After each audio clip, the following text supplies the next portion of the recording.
thing that I've learned is that accountability, I used to say this to me, like as the CEO of the company, the people were accountable to me when you made me a promise. But it's much more powerful is when people start to become accountable to each other publicly. And where you see that leaders, myself included, basically say, man, I really messed that one up. Here's what went wrong. I reviewed it. Here's what I'm going to do next month. And so that culture really has helped us to, as you're onboarding new employees, as you're adding new people to the mix, to add people fast, and also they self-select. Welcome to Grow Think Tank. This is the one and only place where you will get insight from the founders and the CEOs of the fastest growing privately held companies. I am the host. My name is Gene Hammett. I help leaders and their teams navigate the defining moments of their growth. Are you ready to grow? Do you look at the numbers of your business over and over again? Are you looking at them so intently, hoping that they change and move and grow? Well, I know numbers are very important. There's something beyond a metrics-driven organization. What we're going to talk about today is what those things are. We have a very special interview today with the co-founder of Copper. Copper is a CRM tool that plugs into the G Suite applications that you're probably familiar with. But also, what we're going to talk about is a really powerful element. Our guest today is Dennis Fois, and he is got a unique perspective around what leadership is. He loves numbers just as much as I do, and probably you do as well, but he knows that there's something behind that. Behind metrics-driven organizations is a new growth system, and that is a real conversation today. What I like most about this is we get specific on what that is and how you develop as leaders to create these new systems, what you should be focusing on instead of just the numbers. Now, here's the interview with Dennis. Hi, Dennis. How are you? I am great, Gene. How are you? I am fantastic. I'm excited to talk to you about what's going on, and I've already let our audience know a little bit about you, but I'd love for you to give us a chance to understand Cooper. Yeah, thanks very much, Gene. I'm Dennis. I'm the CEO of Copper, and Copper is a company. I mean, simply put, that is a G Suite system. Is a CRM system for G Suite companies. And so what we mean with that is we've teams and companies that are working in a more collaborative way with their customers and don't just simply use a CRM for sales only, but really to run their businesses. They use Copper. And it creates a very interesting way of running your business where you have a collaboration and CRM working together in harmony. Well, I know I mispronounced that earlier, and because I wrote it down wrong, it's completely my fault. When you started this business, what was the real kind of problem you were trying to solve with Copper? Yeah, so the business didn't originally start out with this idea. The business pivoted a few times. You may have heard this a few times, and as you're talking to a lot of founders, we became clearer and clearer over time. What was clear is that as a company, we wanted to build a different type of CRM system. So there was this idea that CRM as a category is not really evolved with the way in which we are working today. It's very much built towards how we used to work and treat everything as process optimization. You know, if you have your blueprint, if you have a process, and if everybody follows your process, you can get certain outcomes. And that starts to work increasingly serves more the business, and it serves more businesses that look to find adherence and process optimization. The reality is that as this world is becoming very much more complex and larger, where customers have empowerment, employees have empowerment, that idea of having a blueprint for absolutely everything is not working out so well. The idea of basically mass marketing customers and convert that last percent, drive activity and convert that is not working so well anymore. And so what we're seeing is that there was a disconnect between who the CRM was actually serving. And simply put, the CRM was serving the business, not the end user. And so intelligent people that are not doing repeat work didn't find that useful for their day to day. And so that's why you always see in enterprise sales that the last stage was always updated last, and magically these deals were done over the line. It's because sales reps didn't find that useful to manage their deals. And so we set out after a few iterations to figure out a way of creating a CRM that works for you. in the first instance. So our master is basically the user, and it's not just salespeople. It's also a customer success reps or creative people or the founder of the business. And we wanted to basically help you be more organized in how you're running your business. By virtue of that, the information in Copper is better, it's of higher quality, and therefore we can deliver better insights. And that's how we eventually got there. I'm not going to sit here and pretend that this was kind of cooked up on a kitchen napkin. The next part for us was the integration with G Suite. What we believe is that productivity and collaboration and CRM are starting to come together. What you see is the teams are using collaboration tools. They're using sheets to work together on. They might create flow charts. And the reason why they're doing it is they can't find that way of organizing their work in the CRM. And so what we want to do is bring those two worlds together so you can just work where you want to work, with in your email or in your documents, but at the same time help you be more organized and give you revenue visibility. Because I think the problem with productivity and collaboration tools is they don't give you revenue visibility. And we all have a business to run. As much fun as it is to collaborate, we do want to see whether things are moving the needle and whether we're serving our customers well. And that's where the CRM is actually very powerful. It's just too rigid in the way we have been running it so far. Now hold on for a second. Dennis said that some employees are more engaged than others, and they started to figure out why is that.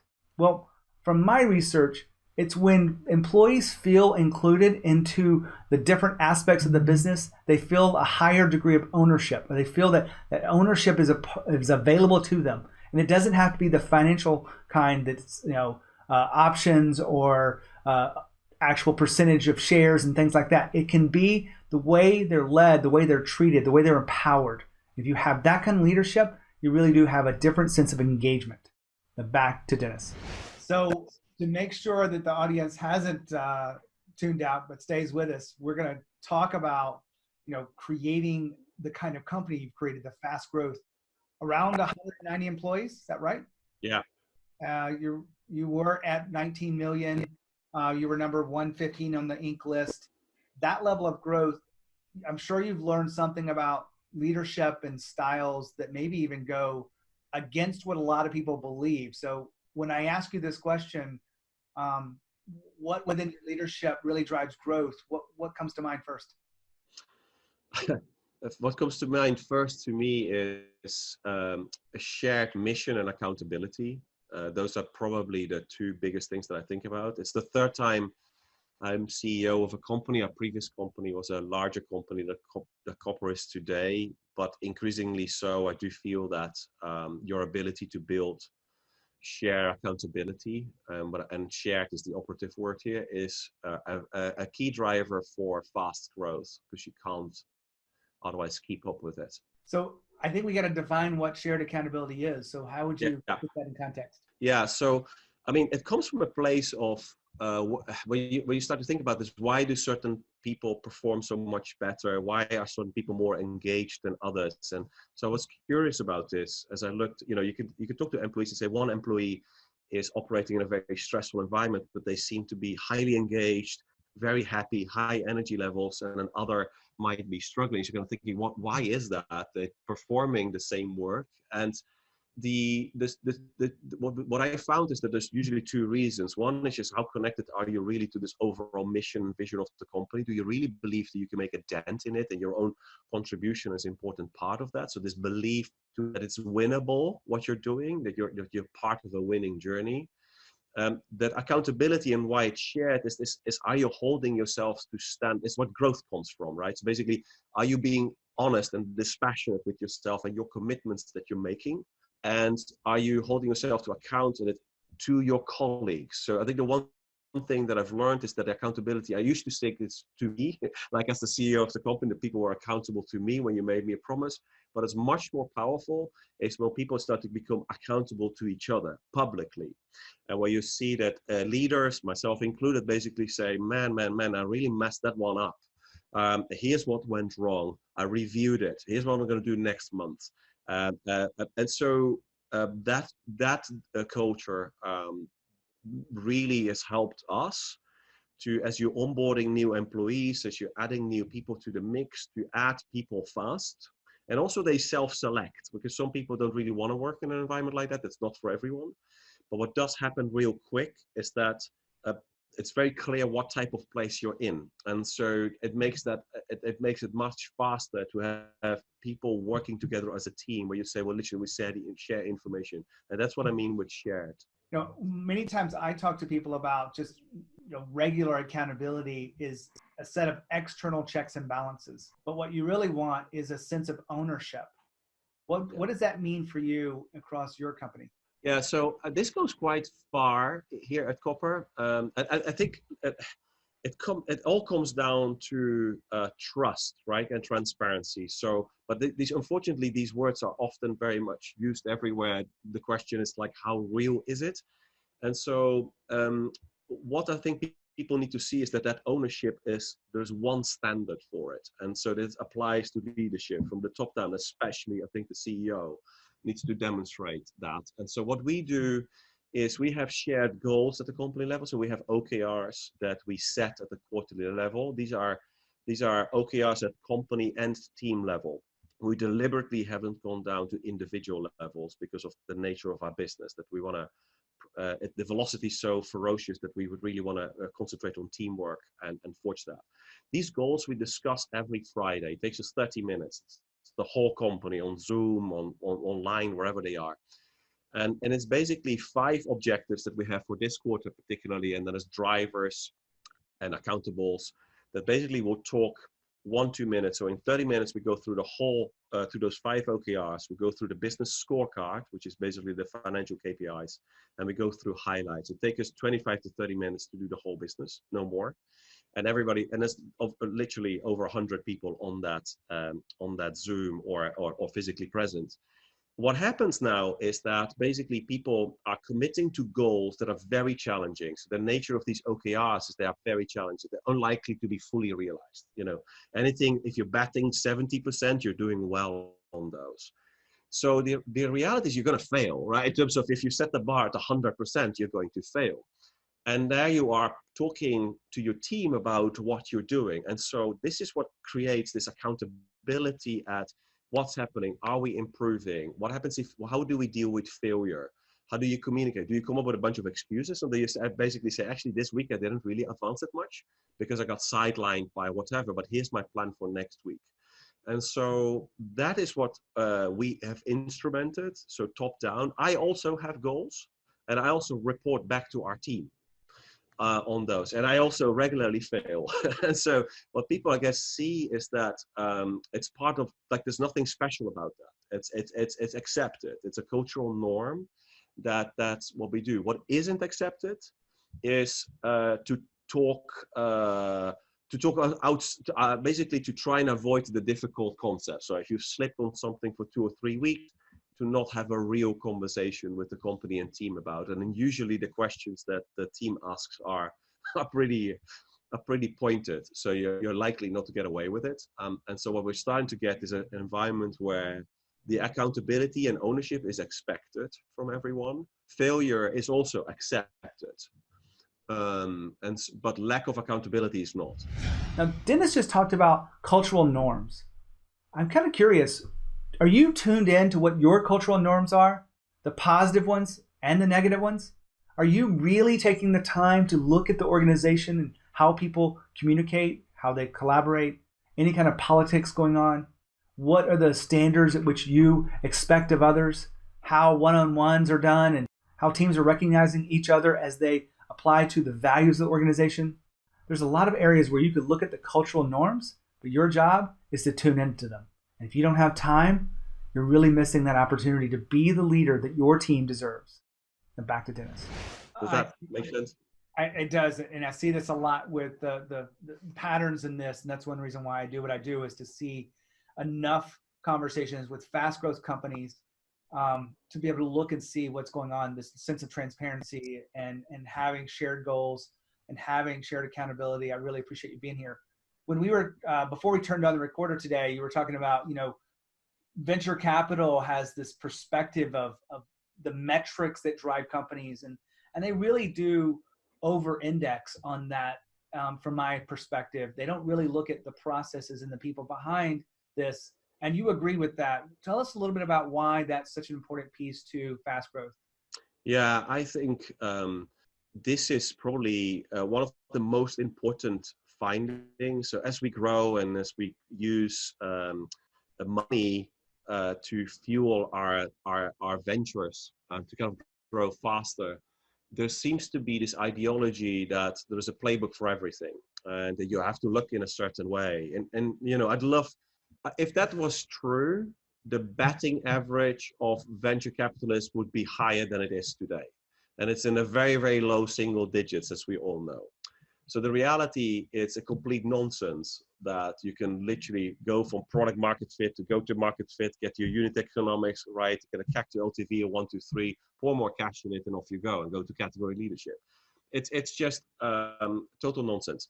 And unfortunately, though, that most of the things that are written when we look at where we go next is there's truth in numbers. We're all conditioned how we grow up to look at the level of, you know, we have got so many decisions to deal with and there's something new every day. And there's something peaceful about looking at your P&L, looking at numbers, looking at unit economics to see a path forward. And they are important, but they're extremely lagging. All of those unit economics, most of all of them, especially the financial ones, are lagging indicators, and they're pretty bad indicators on what the future might bring.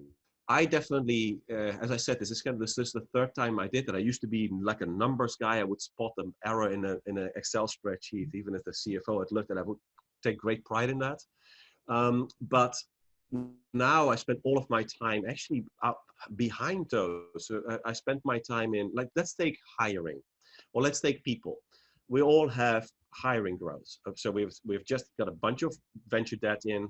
We're scaling, and so now we're going to add people into a sales organization, to a marketing organization, to CS team.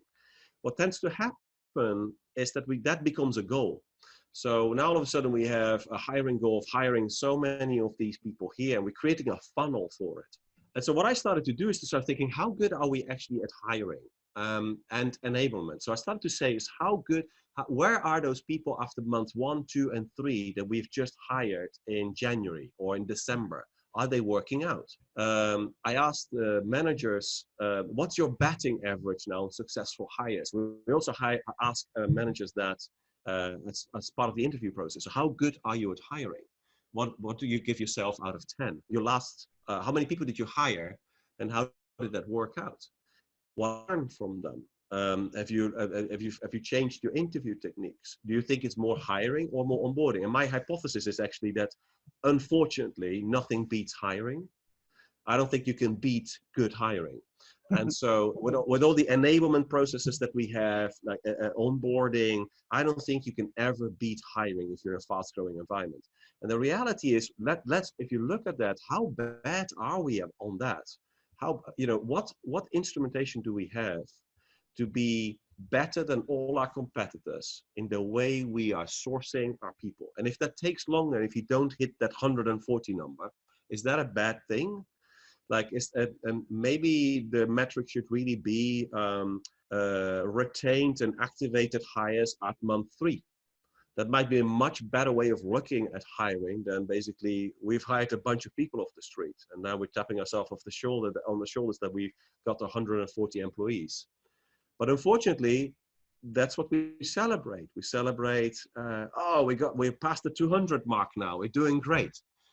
And so I feel that the metrics and the venture debt and the scaling really doesn't help you to build a qualitative and sustainable business. It sets you up like basically to start and go and get more of those, whatever they are.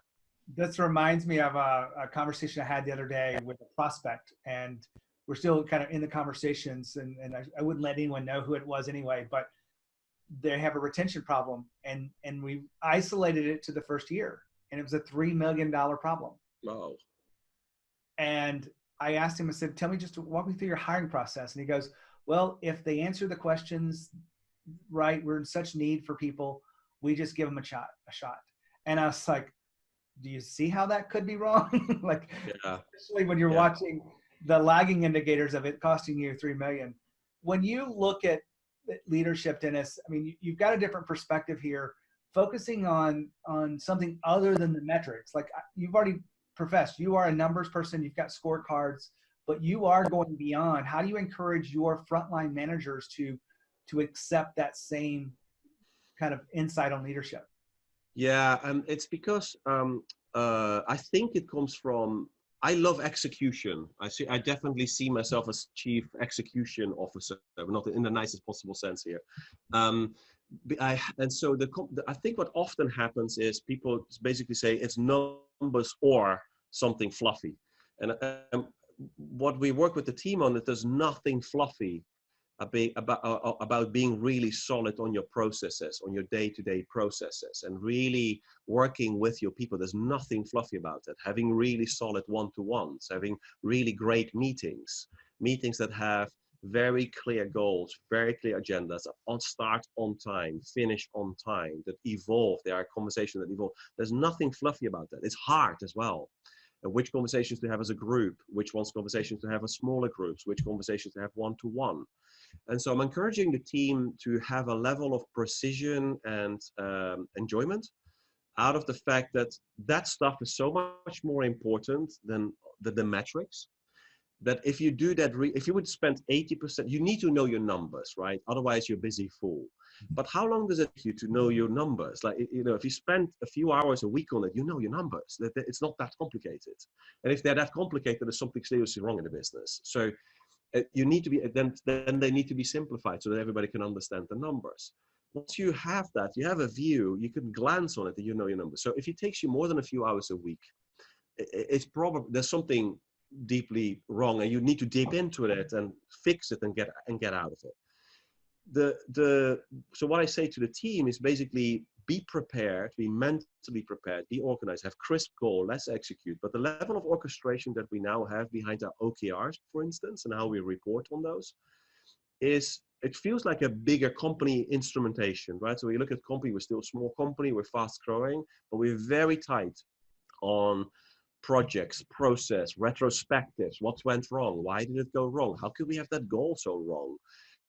And so there's a lot of precision around that. And I think what people start to appreciate is how much actually goes into this box outside of these numbers that people often, and I think this is a particularly important for younger people, and often in startups, we do hire those people as they come into a company, that they see there's a whole world behind how to have a great one-to-one with your leader, how to figure out what you should do next. Do you have a plan?